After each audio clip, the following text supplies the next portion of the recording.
Hey friends, so I wanted to take a minute to tell you about a really cool opportunity to work with me and more importantly, to really further your spiritual seeking. I know you guys so well. We've been together for so many years, and you guys are all deep thinkers and spiritual seekers and looking for mind expansion. Well, so here's the deal. It took me, I think, 9 or 10 months to develop a course. It's called Unlock Your Intuition and Meet Your Spirit Guide. So if you're someone that's like, what am I hearing? Am I hearing my fears? Am I hearing my intuition? Is that my spirit guide? What is a spirit guide? How do I know if I'm connecting with my loved ones? If you're someone that's asking those questions and you're someone that's like, I really want to focus on my spiritual journey, this course is for you. I put my heart and soul into this course because I've been reading for people for 17 years. And I talk to you guys and I talk to people I work with. And one of the top questions I get is, how do I work with my intuition? What's amazing is that we all have it. We all have a spirit guide. I've never met anyone that didn't have a spirit guide. And there is a way using clear, grounded steps to access your intuition and to also meet and work with your spirit guide. And that's what this course is all about. So here's how it goes. March 3rd, 2025 is the start of this course. So it's a Monday. So on that Monday, you will receive a series of videos. These videos you can watch at your own pace. You can watch them all in one day. You can watch them throughout the week. It's work at your own pace. And after week 1, you will have a private Zoom call with me and only people that are on this course. You will also have access to a private Facebook group, and you'll be able to ask any questions you want and really connect about what we're learning. So same thing, you'll get a new series of videos for week 2, 3, and 4. And then after week 4, we'll have another live Zoom and we'll get to chat and really hone in and tune in to any questions that you have. Week 5 is your bonus week. But here's the cool thing. You also will receive a gift from me in the mail, something very special that we will learn about in week 3. So week 3, we go into tools and also how to work with crystals. It's a lot of fun. This course is so fun. And it's an amazing time for you to make a commitment to yourself and to your spiritual path. It's really time, you guys. I have searched far and wide for anything like this course, and there isn't anything. There's amazing courses out there, but this one is really special. I am so excited to share this information with you. All of this information that I've gathered it's not for me. It's for everyone. And I've put it in this really cohesive, easy to use course. If you go on to my Instagram, you can click the link in my bio and read more about it. Read about the testimonials, experience through the testimonials what has changed for people, what they have learned. I really wouldn't be talking about this and so excited for you guys to take it with me if I didn't believe in this course. This is it. No one can give you your intuition. No one can hand you your relationship to your guides. You have to develop that. And these are really easy, cohesive tools. And I am so excited for you guys to have them. So again, it is March 3rd, 2025. We are starting. Click the link in my bio and you can learn all about this course there and you can sign up there, or feel free to email info@erikagabriel.com and we will send you a link and we will show you how to sign up. I'm excited to see you. I'm excited to meet you. I'm excited to see you again. It's very cool because people that have taken the course already some of them are joining us again because they had such a positive experience and they want to resharpen their tools. This is a supercharge. This is supercharging your spiritual journey, your spiritual path. It's a powerful statement to make to the universe that you're ready to tune into your intuition. It's life-changing. Join me. I can't wait to be with you. And I really, really hope you enjoy this week's episode of You Are Not Alone. God bless, friends, and I'll see you soon. Welcome to You Are Not Alone. This is a safe place to explore all things spiritual and beyond. I am spiritual medium Erika Gabriel. Hello, beautiful friends. Welcome. Welcome back to You Are Not Alone. It's so funny when I think about this podcast because I feel like I know so many of you so well. There's thousands of you. Like we talk, we write back and forth. You send me like messages and stuff. And then I think about like, what if this is someone's first time ever listening to this podcast, which is probably very realistic. Like if someone finds a podcast, they're like, oh, let me listen to this one or whatever. And then it's like, I just come on just like, oh, hey, what's up? Like, it's so like, just like randomly casual. No need for an introduction. Just what up? It's Erica. But I'm so happy you guys are here. And if you are just tuning in, you are very, very, very welcome here. This is a really down to earth, cool community of spiritual seekers and truth seekers and people that are looking at life and looking at spirit and looking at God through a very grounded, realistic lens. So I'm really happy you're here. And to anyone who's tuning in and an avid listener, I love you and hello and welcome. So this is part 2. So I would say this, if you're tuning in right now and you haven't listened to part 1, go back and listen to part 1 because this is a part 2. But you may just like this as a standalone. But this is part 2 of connecting and interviewing and sitting with an incredibly dear friend, Jessica Kartalija. And I'm just so honored she has come on You Are Not Alone. And just for those who haven't listened to part 1, Jessica is a journalist, and she's been a journalist for 25 years. She has worked for NBC, CBS. She's currently at ABC. She is an Emmy winner. She's the recipient of Broadcaster of the Year 2024. She's also a teacher. So she teaches public speaking and media coaching at Villanova University. She is a mom to a absolutely out of this world fantastic son, Drew. Can I say his name on air? Course. Okay, good. I'm like, oh wait, I'm sorry, Drew. And has a wonderful husband. Our families get along, and she's just become an incredibly close friend. We originally met because she interviewed me for a show that she was doing on CBS. And so we met and we had an immediate connection. And I said last episode, like, I didn't know how that connection was going to evolve. It was clear we were meant to be friends and meant to connect. And you never know ahead of time what that would look like. And now it has turned into this deeply meaningful friendship. So last part 1, I asked her a lot of questions. And in true journalistic fashion, Jessica is going to kind of hold the reins and be the interviewer this time. So we thought a part 1 where we talk about her, and then a part 1 where she interviews me, just probably selfishly because I want a professional interview. Okay. I want an Emmy award winning person to interview me. No, it really is. Like, I'm like laughing, but it's like an honor. It's an honor to have you here and an honor for you to ask questions. And, you know, the cool thing also is that Jess is an avid listener of this podcast. So she'll listen to the podcast and then ask, you know, maybe a question she had or something that she thought about with the podcast. Or, you know, if we talk about spiritual things, you know, there'll be questions that she has. And so this is kind of her wanting to ask questions that I think probably a lot of you have as well. And so I'm so happy to do this and to kind of flip the mic on myself. Welcome, beautiful Jess, dear friend. I am so excited to be here, and I'm so excited for this because I do have a lot of questions. And when we see each other in a social setting over a cocktail, I don't want to be like, oh, and by the way, Erica, why do really awful things happen to really good people? But I do. I have a lot of questions. And as a journalist, it's important to get all sides of the story. So it's kind of fun to be a little skeptical. Are you ready? I was born ready, baby. Okay, buckle up. Yeah, bring it on. This is a professional, very like a professional interview. I'm like, oh God. I'm like schwitzing over here. I'm like, all right, you are ready. You are ready. All right, you ready? Seriously, Mhm. My first question. So you had asked me this in last week's segment. And you said, you know, how do you deal with covering the negative stories or the hard news stories, or how do you step away from that? I have covered some really awful stories. If you turn on the news, you see awful stories all the time, and people can turn the television off. A child murdered by a parent, right? Or somebody Ugh. who's abused, really, really awful stories. Ugh. How can you say this was their path, or why does this happen?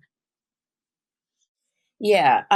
So well, twofold, because I thought of this last interview, but we kind of moved on to something else. It's like I was thinking about you, how you have to compartmentalize so that you're not home just crying every night because of everything you just heard, right? Yeah, exactly. Yeah. And it's interesting because for me, we talk about different components of spirituality and how you manage things. And like for me, I have to do that energetically, where when I stop reading for someone, I'm like, I literally say the words, take this reading with you. It's yours, not mine. I don't want it. So it's very rare that I can't shake someone. If I can't shake someone, there's a spiritual thing happening that needs to be managed right away. Right away. It's very serious. I have to shake people. I have to shake their loved ones, their energy, their questions, everything. I have to get it. So if I'm like going to bed and thinking about a reading, I'm in trouble. I could have picked up all kinds of energy. You know what I mean? So I have to shake things really intensely. So it just made me think of that. Interesting. And I don't say that in a negative way or a fearful way, but I must manage my energy. And I want to say that for people listening. If you go to work and you have a shitty boss or someone you don't like, if you're in a relationship and it's becoming toxic, if you have toxic friends, whatever it may be, or you go out in the world and people are mean, manage your energy. You cannot afford not to. Obviously, I have an extreme case as a medium and a channeler, right? But it's such a lesson for everyone. You have to manage your energy or else you're not going to be okay. And then, so I know that was off topic, but I just came up and I wanted to bring it up. But yeah, so I think it's a mistake to put, just answering your question, Jess, to put a flat line or a law or a black and white on why do bad things happen to good people, right? Or why do bad things happen? I think the world is a 3D dynamic fluid thing. I think there's about 1 billion timelines happening right now, all at once. All at once. I think there is so much more happening that we are not able to conceptualize it as humans. So for an example, if we all felt 100% peace, oneness with God, and we knew what heaven was like, quote unquote, or the other side or whatever, I think a large majority of humans would be like, oh, I'm going back there. This one sucks. Earth is tough. You know what I mean? We're not supposed to know everything because it would ruin this journey, our journey here on Earth. Okay. I see where you're going. Yes. If we knew everything and we knew all of it, we wouldn't be able to be human, right? We're human. We come here. We're here to learn, to evolve, to grow, to understand the human experience. The human experience is suffering. We all suffer. Look at every religion, Buddhism. That's one of the tenets of Buddhism, suffering. We all suffer. We all have pain and sadness and grief. We also experience love and joy and laughter and connection and sex and all the great things. So there is so much here that we don't know and we don't conceptualize. And it gets so complicated if you look into quantum fields and quantum physics and timelines, time jumps, past, present, future. It's time isn't a straight line, right? So there's many things happening all at once. So I think it's a mistake to say, oh, you're a kid dying of some horrible disease. Well, it's your path, man. Good luck. It's your journey. Buck up. It's your karma. I think that's off base. I think that we don't know other people's journeys. We don't know why other people are here. We don't know why other people have chosen to come here. We don't know what their soul's journey has been. I mean, sometimes I look at people, say you're taking a parent and a child, the child has been abused. Well, in the past life, was the child the parent? And now the parent has to understand what it was, that the suffering that they caused, and they're actually doing it to themselves. Do you feel me? Yeah. Interesting. Okay. There are so many paths and so many ways and so many laws and so many different spiritual truths all happening at the same time. And seeing a child that's abused is never going to be okay. And it's never not going to hurt. And it's never not going to feel deeply horrific and painful, because that's part of our suffering too, as loving, compassionate beings. So there are many rules, and there's many, not rules, I should say, components, and there's many things. And suffering is suffering, and it's horrific. But everyone is on their own journey, and everyone is on their own path. And I don't know nobody. And if anyone looks you in the eye and says, I know the secrets to the universe, they're a cult. Right. Sure. Otherwise, we'd all be in a which really brings me to my next question, which you touched on. People don't believe, in general, what they can't see and what they can't hear. So they automatically say, well, it doesn't exist, right? If I can't see a ghost, ghosts aren't real. What do you say to people when it comes to believing in a higher power or putting faith into something you can't see? So if it's that there's a lesson to be learned from all of this, or like you said, it's part of the greater good, or eventually it'll all make sense. How do you say that to someone? Like if someone comes to me and says, I don't believe in God, or I think mediums are fake, or I mean, look, my husband is skeptical. I sit there, I totally believe in ghosts. Especially when I look at my dog watching something walk across the room. And I go, just because we can't see it doesn't mean that it's not there. Mhm. Right. My husband's a little more skeptical. So what do you say to people who say, well, I can't see it and I can't hear it, therefore it doesn't exist? I'm like, well, good for you. I'm like, hot damn, that's awesome. You're living one part of reality, right? Think of those multifaceted pieces of glass that have like a billion different sides to them, Right. They are living in one truth. That is where they feel comfortable. Some people are not meant to grow beyond that. Some people may have been a Buddhist monk in a past life and they come to this life, they go, I want to work on cars. Right. I want to touch it. I want to feel it. I want to work on cars, or I want to build furniture.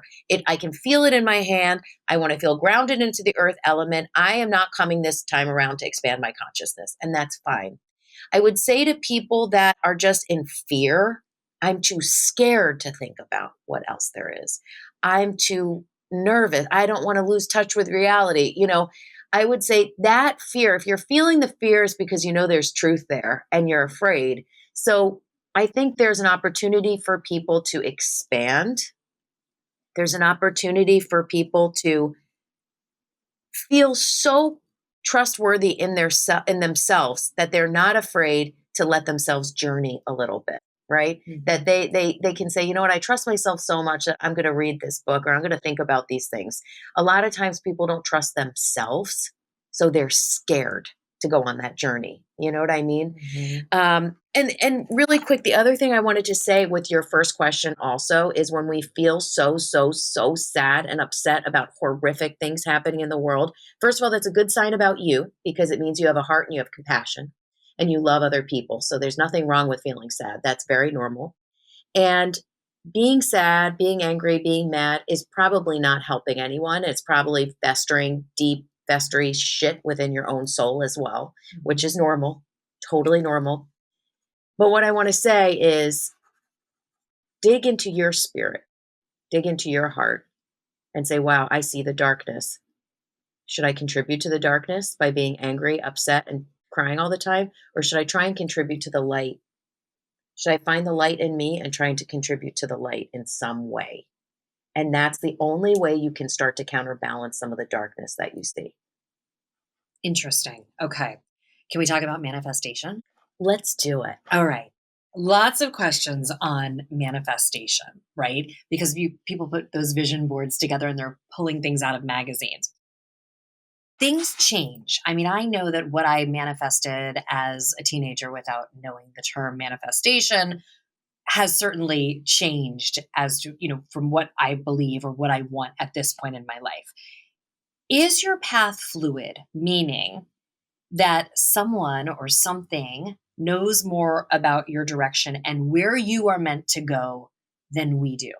So last week you asked me about, well, what's the ultimate goal? And I would have said to you, anchoring at a network. And now I'm thinking, no, it's really traveling the world and seeing the world and telling stories that matter. So does someone or something know more about what we're manifesting than we do? Yeah, like so no one is puppet mastering us. There is no puppet master. And our guides don't puppet master us. They're there if we call. Sorry, they're there if we call to them. We develop a relationship to them. So no one is pulling our strings. We are pulling our strings. We are pulling our strings. Right? Yes. But there is this massive surge of positivity and love, and we can flow with that or we can fight against that. So, I think with all these questions is like, gosh, there's like bad things that are happening to people, or people don't believe in something else, or, who's doing this manifesting for us? The ultimate answer to all things spiritual is that God and light is you. You are God. You are one with God. God's in you. And this is all you. This is all you. Isn't that so annoying? Yes. It's like we have so much responsibility. thanks. God is not bitchy. God is not like, girl, I hated how you did your hair today, so I am not giving you that promotion. And You wait, know? can I stop you for a second? Because I said this last week. I am not a super religious person. And you've said this before. When you say God, you are not referring to one person, so to speak. Your God can present differently. Is that right? Oh yeah. Well, here's what's interesting is like the Christian God, the Jewish God, the Buddhist God, the Muslim God, all the different gods. Guess what? It's one God.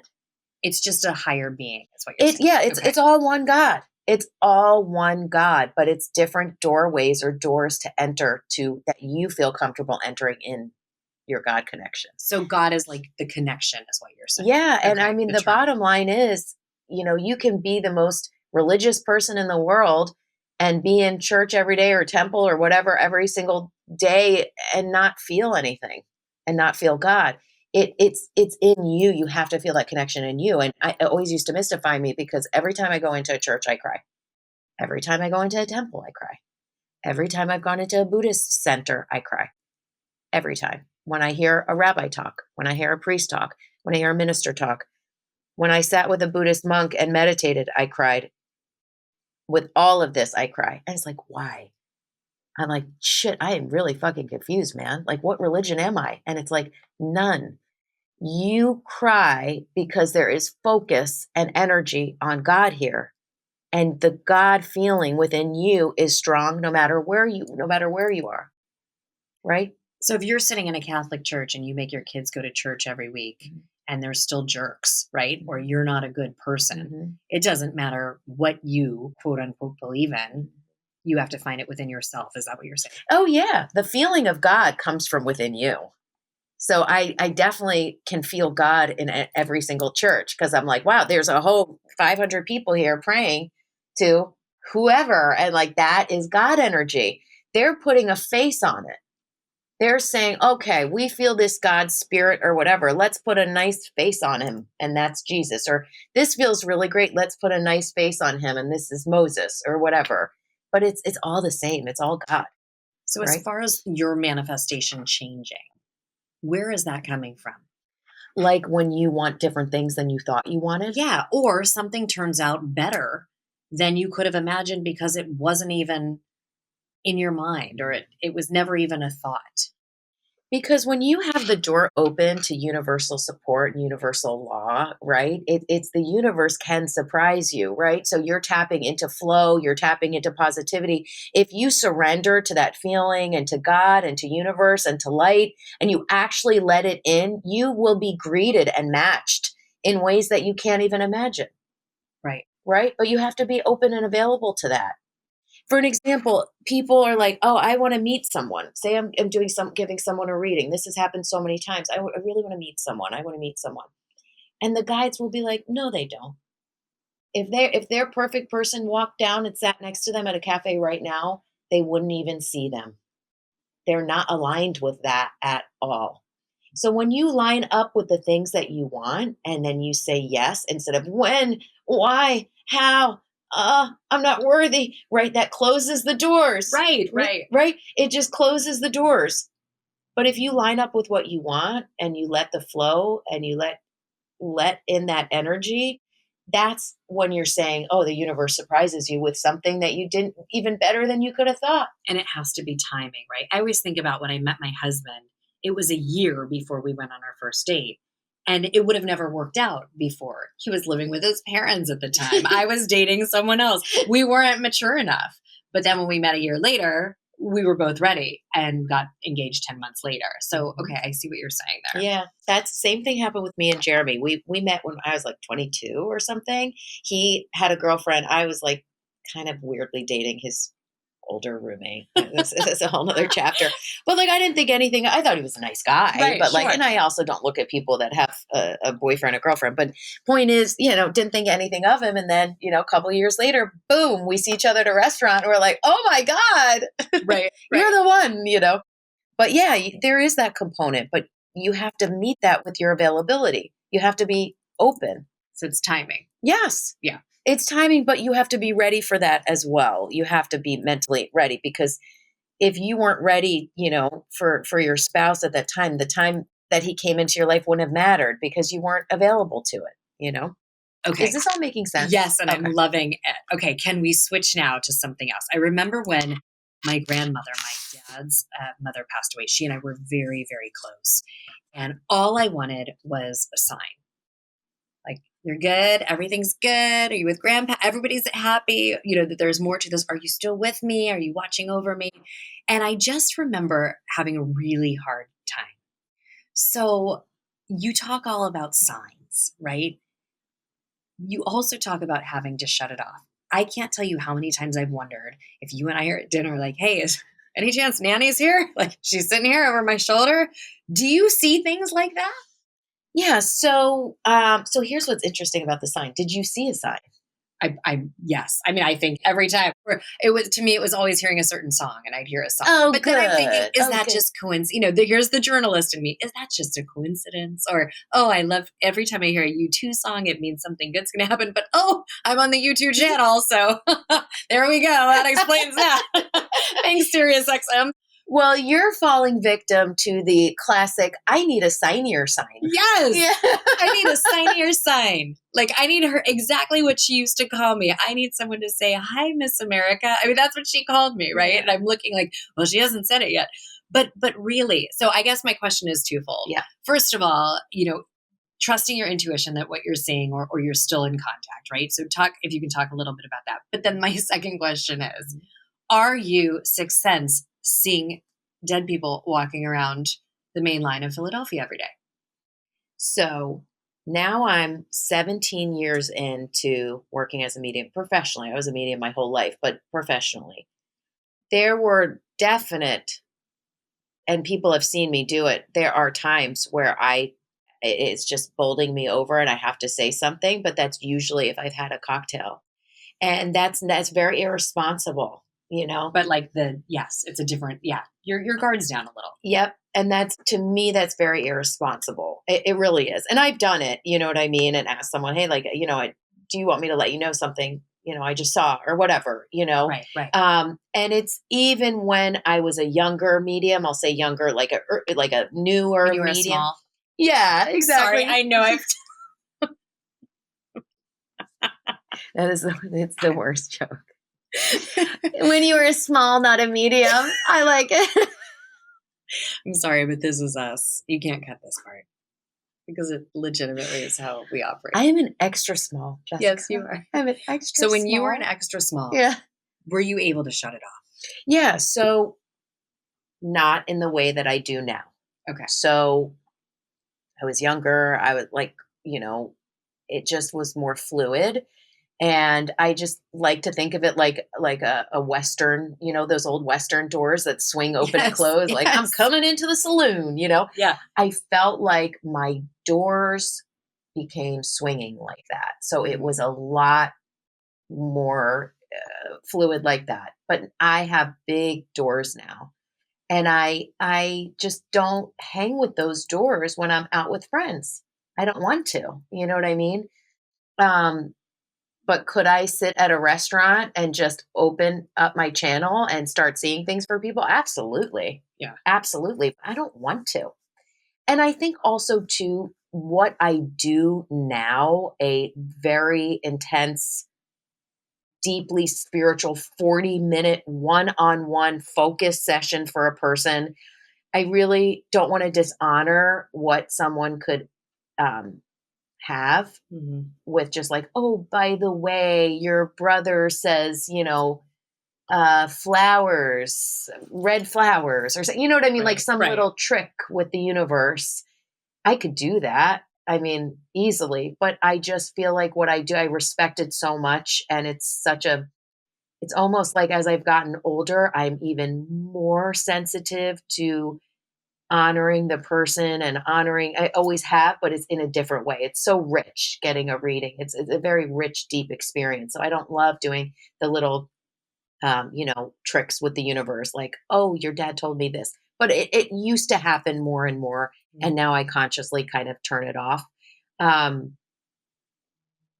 and that's why sometimes I debate, like when I do like card readings or something on Instagram, I always say, this is not what a reading is. This is, something to be able to connect with a lot of people at once, on social media, when I do like cards or something like that. So no, but yes, could I tap into anyone at any time and look at people? I mean, yes. Yeah. 100%. That's Like fascinating. 100%. But I see them kind of like it's like blurry, and I just don't pay attention to it. And I just like close the door and just focus on where I actually am in that moment.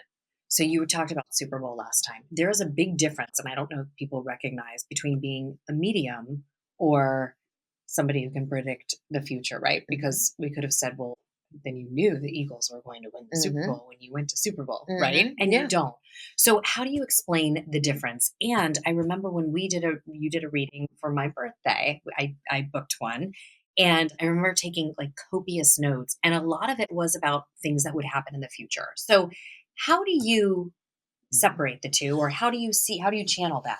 Yeah, I mean, so first of all, in a reading, if you want psychic predictions, the only ones that come through are the ones you're meant to hear. And that's the bottom line. Interesting. Okay. Yeah. So, meaning if if you ask spirit, like, tell me how many weeks it's going to be until I, get this job or whatever. If you're meant to know, they will tell you. But sometimes we're not meant to know things. It's not healthy. It's not healthy for our soul. It's not healthy for our journey. It's not healthy for our path. We're not supposed to know everything. So, what I stick with is what spirit brings through is what you're meant to have. And I don't control that. You and your guides and spirit, we all work together to bring you the information and the messages that will serve you. And at times, those are psychic messages. I mean, you know that, Jess.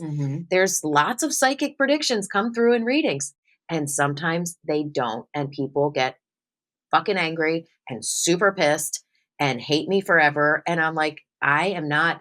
Here's the thing, I am an incredibly honest and honorable person.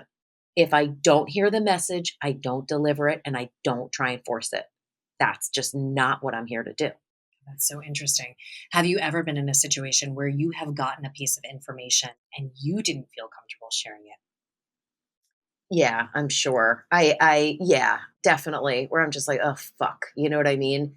Yeah, there has been, but it's my commitment, I have to say, because it's their guides telling me. Interesting. I have steered, the worst experience I ever had. This was so many years ago, you guys. And I think I've told you guys this before on here. I went to I used to go to people's homes, by the way.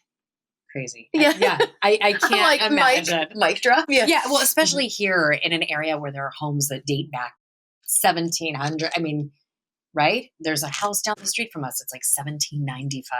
Oh my God. Oh. The hauntings here are unfucking believable. Yeah. I'll just tell you that right now. No, and time is an illusion. So everything's happening all at once. So I've driven up, when I used to go to people's houses, I drove up someone's driveway once, and I saw an entire Native American tribe on their lawn. It was like a farmhouse.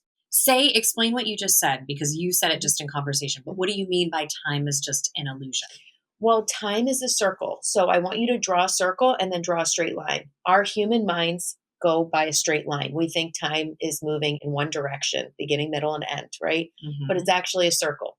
Okay. There is no beginning, middle, or end. There's many layers and many realities and many time loops. So that's what I was saying in the beginning about bad things happening to good people.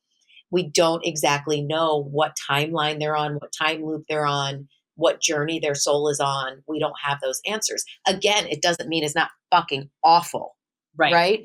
But on a spiritual level, we don't always have those answers. So I have seen that going into people's homes. But I also, the thing that bothers me going into people's homes is not the spirits, it's people. I don't like going into a random person's house. with their house and their stuff. And I mean, God bless them. I think everyone's great, but like, I don't want to be in your house. No. I'm very unless you're people that I know and love, I'm actually very antisocial. Really? I'm like, I don't want to hang out with you. I don't know you. I think that's an age thing because I think as we've gotten older, we're like, okay, no. I mean, you really want to hang out with the people that you can be yourself. That's it. When I'm not working, I want to relax and I want to sit here with you in jeans and sneakers and a glass of wine and be ourselves. Yes. So maybe it's an age thing. Yeah. What was the original question before I tangent? Oh, I think it was seeing people, and if you can shut that off. Oh, I know what it was. Jess. And not getting a message. Yes. Okay. So basically, I went to these people's house. Oh, yes. It was a husband and wife, and she surprised her husband for his birthday with me. So I'm like, knock, knock, knock. There's a medium at your door.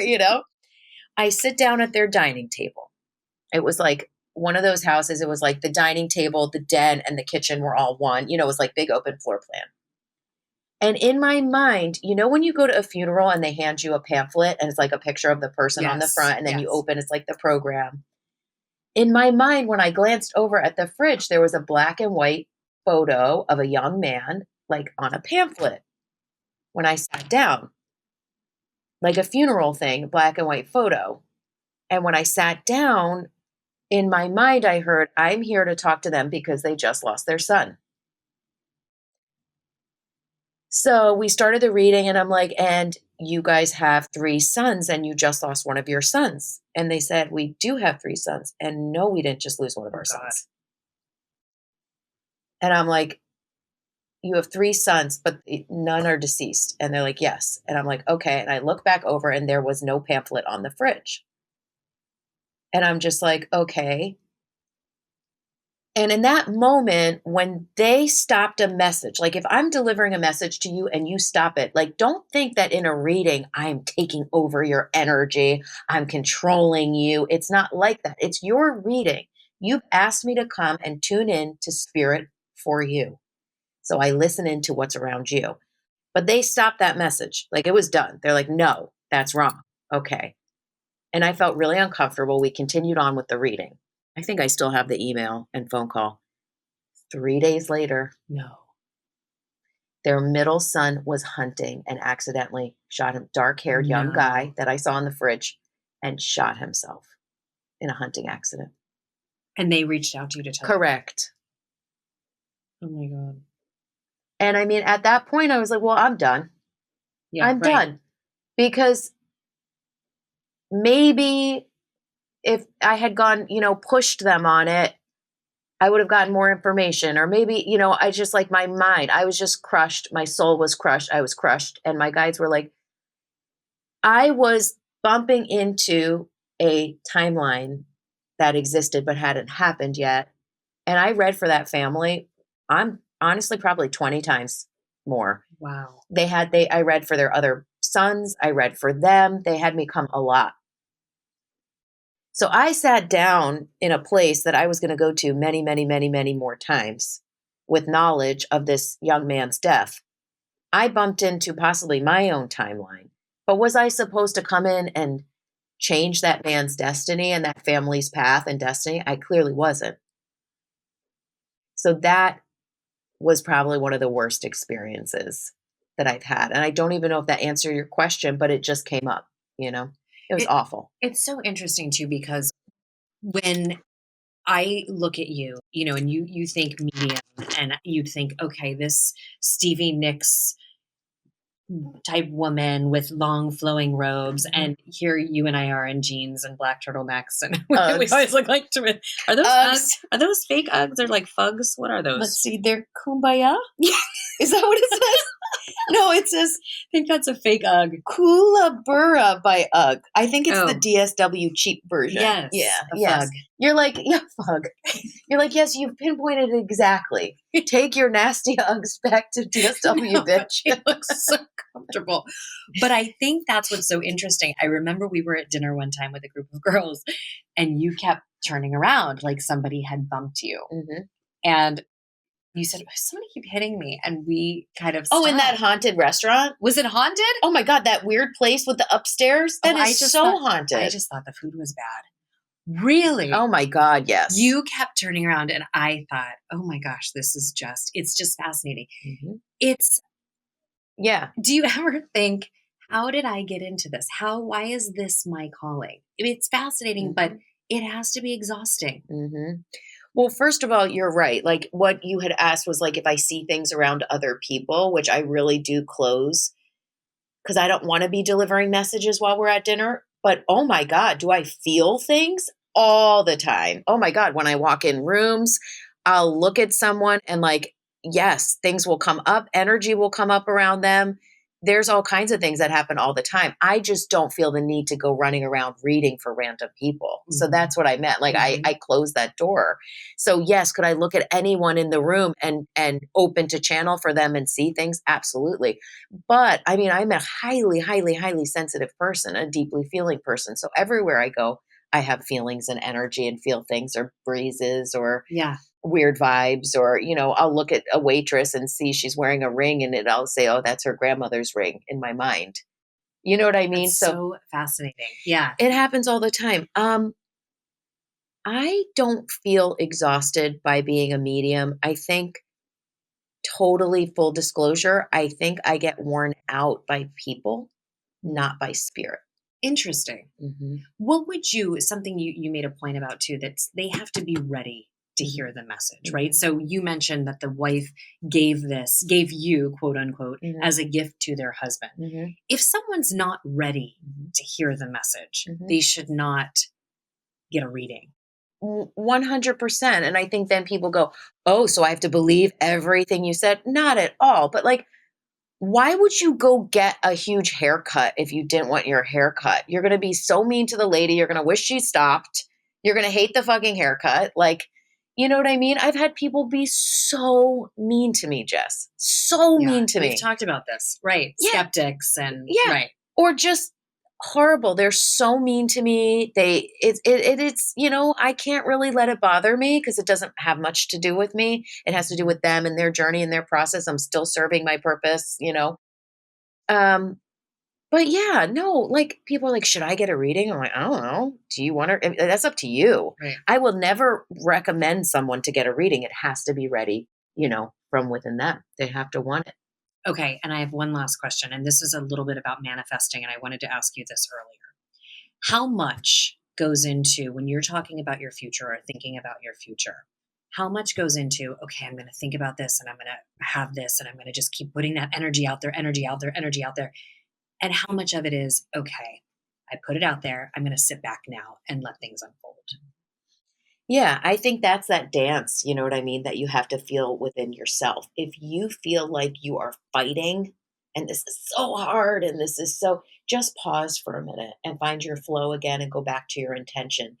Something I love with Abraham Hicks, and we've talked about this, is like always go to the better feeling thought. Always choose the higher feeling thought. So if your thoughts are like, God, I just muscled with this and this, oh God, it's so hard. That is some of the lowest feeling thoughts that you can feel. So if you are going, I am putting in the work, I'm doing it, I feel great about it, and you know that you need to let in surrender, then let in surrender. There's no rules, right? There's no one law for how to manifest, but so much of it has to do with your feelings. So trust your gut, your intuition. Okay. And listen to yourself. Listen to yourself. Work. Do the steps you need to do to get to where you want to go, and trust that there is so much support. You have God, you have your angels, you have your ancestors, you have your higher self, you have your spirit guides, you have the light that resides within your heart. Let it all work with you. Don't fight it and turn it off. That's the act of surrendering. Asking debilitating questions like, what's wrong with me? Why isn't this working? What's wrong with me? Why does life suck? Right? You're only going to get really bad answers. It's like the law of attraction or A Course in Miracles, which I saw you have in here. Yeah. Which I've never read, by the way. Sorry. Okay. Well, I told you I read the Cliff Notes version and I actually found it very helpful. A friend had recommended it and I love it. But you're right. It is. It's like I tell my son all the time, if you're going to think that you're having a bad day, you're going to have a bad day. or if you think you're unlucky, you're going to be unlucky. My mother is the luckiest person I know. I mean, not that everything's always been sunshine and rainbows for her, but yeah, she's like that person that wins, that does like a scratch off and wins $500, and you go, of course you won the $500 scratch off. I'd much rather live my life that way than the other way. Yeah. Well, let God in, let spirit in, let light in. The world is so much more dynamic and bigger than we could have ever imagined. Let God in, let go, let God, let spirit in. Create space for spirit and universe to work its magic with you. It's working with you. It's not working against you. It's not even necessarily working for you. It's working with you. So where your mind goes and your energy goes, your life will flow. And that is true. Interesting. Okay. What is your biggest fear? I have so many, Jesus. Really? Yeah, I have so many. I think my biggest fear would be to lose my mind, like to get dementia, Alzheimer's, or mental, just lose my mind. I fight for my mind so much because what I do every day is so bizarre in so many ways. I just want to stay in my reality, stay grounded. But I think, yeah, losing my mind. Now, obviously, number one fear would be something happening to my kids. Sure, but of I'm course, talking right. about just You for personally. personally. Yeah. Yeah, I think it would be to lose hold, to lose grip in my mind. And if there is one thing that you can tell people or anyone listening about, back to this news aspect of why things happen or why shitty things happen, wars, right? Child abuse. I mean, all the awful things. Mhm. What would it be? I would say, first of all, we're all born good. We're all connected to God, love, spirit. And people get very sick in the mind. People come to earth and they get very, very sick and they do horrible things to other people. And it's one of the hardest parts about being in the earth element. And going on social media or running to all your friends and your family and just force feeding this is terrible and everything is horrible and feeling afraid and all of that, you are not helping. You're not helping. You have a light and you have something to shine. And the more you fight to shine it, the more you're going to affect the collective consciousness and the world.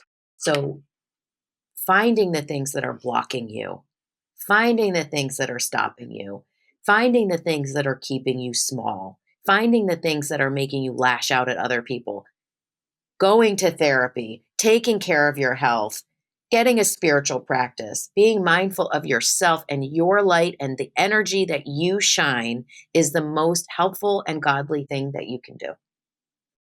Is karma real? Oh, I think so. I think so. Okay. Yeah, do you? I do. I Yeah. hope. Karma is my boyfriend. I know. I just think if we can just be good people, that good things will happen. Right. And how do you be a good person? You find goodness within your soul. You find goodness and light in yourself. That goodness is connecting you to God, to oneness, to compassion, to love, where there's an abundance of. So being good, doing small steps of goodness, and also being good to yourself. That's what's going to do it. Okay. I love it. Thank you for taking all of my questions. As a professional journalist, how did I do? You were fantastic. You talk in sound bites. These are questions, we really My sister always says that. She goes, you talk in sound bites. You do. And it's this is what I teach. I teach people how to talk to the media, and you don't need it. But I really love this because we do try to not mix business and pleasure. And, people ask me all the time, and it happens, you'll be sitting there and people go, but can I ask you this about the new, and you understand, it is a different career. Your career is very unique, right? So people want to ask you, but I also don't want to mix business and pleasure when we're out and we're talking about our kids or we're shopping and, to say, but hey, have you heard from Nanny? Have you heard from my grandmother lately? So we keep that separate. Yeah. So thank you for answering these questions. Oh my God. I am so honored that you just interviewed me. I love it. I want to do so many more things together. Yes, I love it. Do. Well, thank you for having me. I love the pod. I love your energy. I love all the posts that you do, and the community just is so around you is awesome. Thank you. You mean so much to me. I love you. Thank you for doing this. I really hope that you guys heard something today that served you. I cannot thank Jessica Kartalija enough. Make sure you follow her and tell us how to follow you. At Jess Kartalija is the best way. JESS and then KARTALIJA. Or we post pictures of each other all the time. Yeah, you'll see us. You'll find us. Thanks, Erika. You'll see us, but make sure you follow her. She has amazing posts, and she's an incredibly inspiring person, an incredibly successful person. Make sure you follow me at Spiritual Medium Erika. Stay tuned. I'm going to do some information soon. I have a course coming up.